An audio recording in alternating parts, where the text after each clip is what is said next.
每日中文，大家好，我是林珊，欢迎回到每日中文 Podcast。大家好，我是王宇。灵山，大过年的，你怎么刚开场就叹气了？上一集教你的那些吉祥话，难道不管用吗？王老师，吉祥话倒是管用。刚才我去隔壁的中国邻居家拜年，刚说完新年快乐，还没有来得及拿红包呢，邻居阿姨就笑眯眯地问了我一句：珊珊啊，今年多大了？有男朋友了吗？哎呦，这可是传说中的灵魂拷问啊！可不是嘛，我当时那个尴尬呀，脚趾头都能抠出一座城堡了。我只能傻笑着说：没有，没有。结果阿姨更来劲儿了，说要给我介绍对象。王老师，我现在终于明白了，为什么中国年轻人都说怕过年，这简直就是春节节了。哈哈，这叫每逢佳节被催婚。既然你已经亲身体验了这种恐惧，那今天这一集我们就来聊聊这个扎心的话题。过年虽好，压力不小，直面中国年轻人的春节焦虑。太需要了。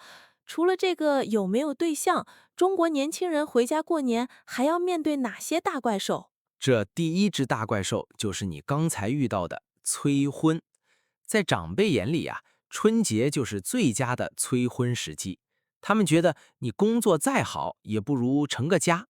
那如果一直被催，年轻人会怎么办？难道随便找个人结婚吗？当然不会。为了应对这种压力，现在出现了一种非常极端的现象，叫租个对象回家过年。租对象，这真的存在吗？真的存在。在一些网站或者是 App 上，你可以花钱租一个男朋友或者女朋友带回家应付父母，一天可能要上千块钱呢，而且还要签合同，规定不能有身体接触。天哪，这也太疯狂了！是啊，这其实反映了年轻人和父母之间有一个巨大的代沟。父母觉得结婚生子是任务，年轻人觉得自由快乐最重要。但这招风险太大，万一穿帮了更尴尬。那除了催婚，还有什么怕的？第二大噩梦叫做查户口，也就是问工资、问待遇。哦，这个我也听说过，亲戚们会问一个月挣多少钱啊？年终奖发了多少啊？没错，这时候如果你直接回答，很容易陷入攀比的陷阱。赚的少怕丢人，赚的多又怕亲戚借钱。那该怎么回答才得体？能不能教我一招，既不失礼貌，又能把他们怼回去？哈哈，你可以用现在很流行的一种说话方式，叫凡尔赛。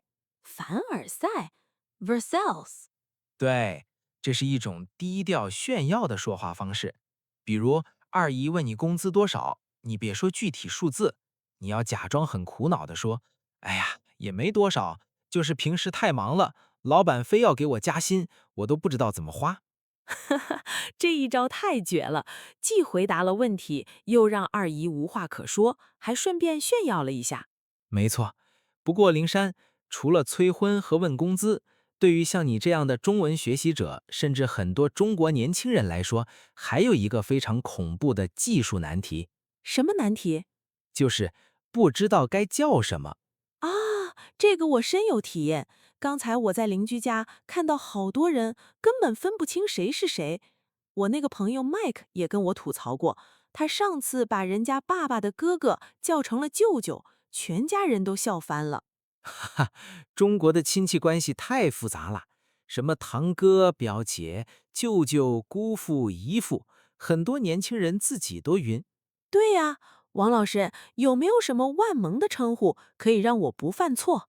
如果实在分不清，你可以用这一招——嘴甜战术。怎么做？见到男的长辈，如果年纪大一些，就叫爷爷；年纪轻一点的，就叫叔叔。见到女的长辈，通通叫阿姨。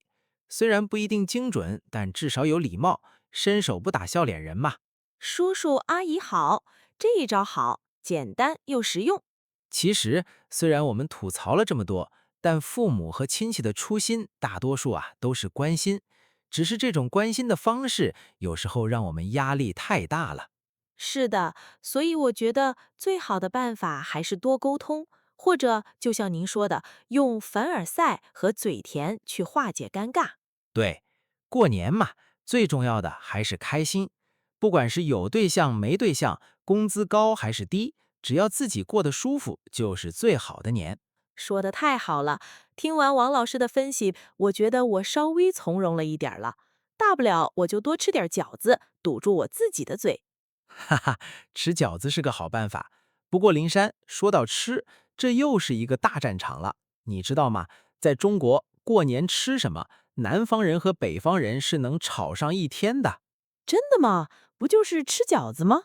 哼，如果你对着一个广东人说过年必须吃饺子，他可能会拿汤圆砸你。哇，听起来好激烈。下一集我们就来围观这场舌尖上的战争，主题是甜咸之争，南北美食大对决。太期待了，我已经准备好流口水了。